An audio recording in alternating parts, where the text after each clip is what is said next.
Good morning, everyone. Today now we will discuss designated partner. Myself, Assistant Professor Umang Mittal. आज हम बात करेंगे designated partner कौन होता है। इससे पहले हमने कुछ वीडियो देखी थी एलएलपी की। अगर आप लोगों ने वो वीडियो नहीं देखी है तो पहले आप लोग वो वीडियो देख लीजिए, उसके बाद ही आपको कंसेप्ट सही में आ पाएगा। और जिन लोगों ने मेरा चैनल भी सब्सक्राइब नहीं किया है वो चैनल सब्सक्राइब कर लीजिए। जो नए सब्सक्राइबर हैं वो जरूर सब्सक्राइब करिए, क्योंकि जितनी भी आने वाली वीडियो है वो आपको इसलिए मिलती रहेंगी। चलिए अब आगे बात करते हैं। Now we discuss designated partner. Section 7 subsection 1 provide that every LLP shall have at least 2 designated partner. कितने पार्टनर होने चाहिए? डेजिग्नेटेड 2 पार्टनर होने चाहिए एलएलपी में। The designated partner shall be individual and at least one of them shall be resident of India. देखिए, designated partner आपके दोनों चाहिए, ठीक है, और वे उनमें से कम एक बंदा इंडिविजुअल, ठीक है, कोई भी एक इंडिया का रेजिडेंट होना चाहिए। दोनों तो बहुत अच्छी बात है, अगर एक भी तो चल जाएगा इंडिया का, लेकिन होना चाहिए इंडिया का बंदा। For a period not less than 182 days during the preceding 1 year.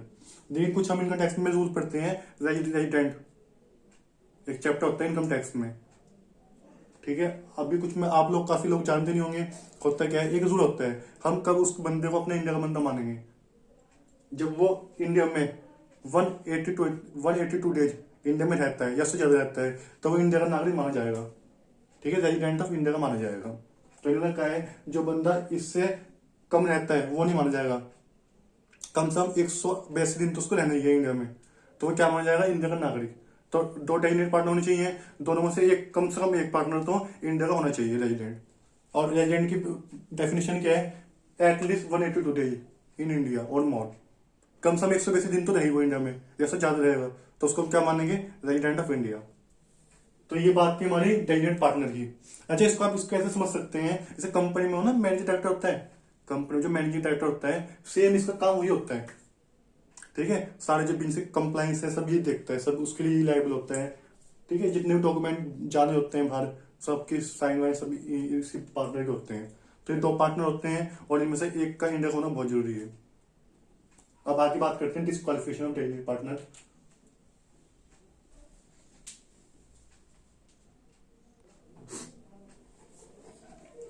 Student, अब बात करेंगे disqualification to become designated partner. Disqualify वो कब होगा? Person shall not be capable of being appointed as a designated partner of LLP if he. किस case में designated partner को हम अपॉइंटेड नहीं करेंगे? ऐसे कौन कौन से केस होंगे जिसमें हम डेजिग्नेटेड पार्टनर को अपॉइंट नहीं कर सकते हैं? First of all, insolvent with in proceeding 5 year. अगर वो पिछले 5 सालों में इंसॉल्वेंट रहे, पिछले 5 सालों में इंसॉल्वेंट रहे, दिवालिया रहे, तो हम उसको डेजिग्नेटेड पार्टनर नहीं बना पाएंगे। Suspended within proceeding 5 year. अभी क्या होता है? सस्पेंडेड माने क्या होता है? Payment to creditor not payable at maturity date.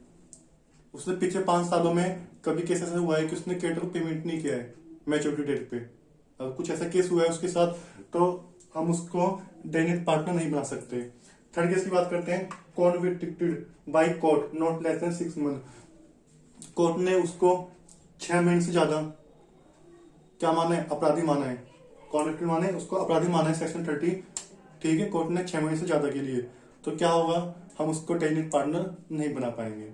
तो ये 3 केस थे जिसमें हम वो डिस्क्वालीफाई हो जाएगा डेजिग्नेटेड पार्टनर बनने के लिए, क्वालिफाई नहीं होगा, यानी कि डिस्क्वालीफाई हो जाएगा, ठीक है स्टूडेंट। अब बात करते हैं लायबिलिटी ऑफ डेजिग्नेटेड पार्टनर।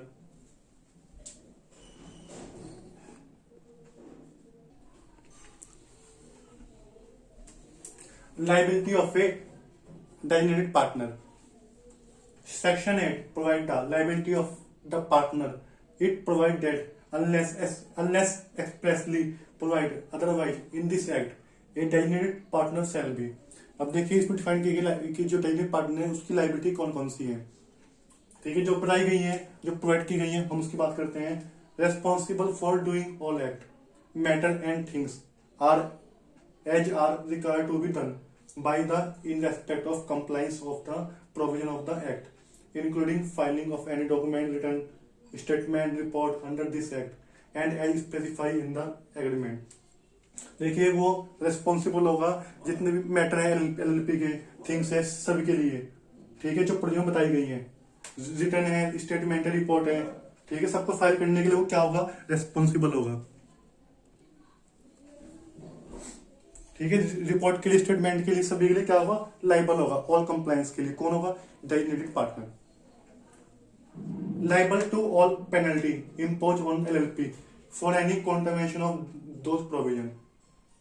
जितनी पेनल्टी इम्पोज हुई है, ठीक है, एलएलपी के ऊपर, liable to all penalty impose on the LLP for any contravention of the provision. जो प्रोविजन बताए गए हैं, जो भी कॉन्ट्रवेक्शन प्रोविजन में कॉन्ट्रवेक्शन हुए हैं, उसके लिए जो भी लाइबिलिटी जनरेट हुई है, जो भी पेनल्टी जनरेट हुई है एलएलपी के ऊपर, उसके लिए लाइबल कौन होगा, डेजिग्नेटेड पार्टनर लाइबल होगा। जो भी एलएलपी पे पेनल्टी इम्पोज हुई है उसके लाइबल कौन होगा, डेजिग्नेटेड पार्टनर।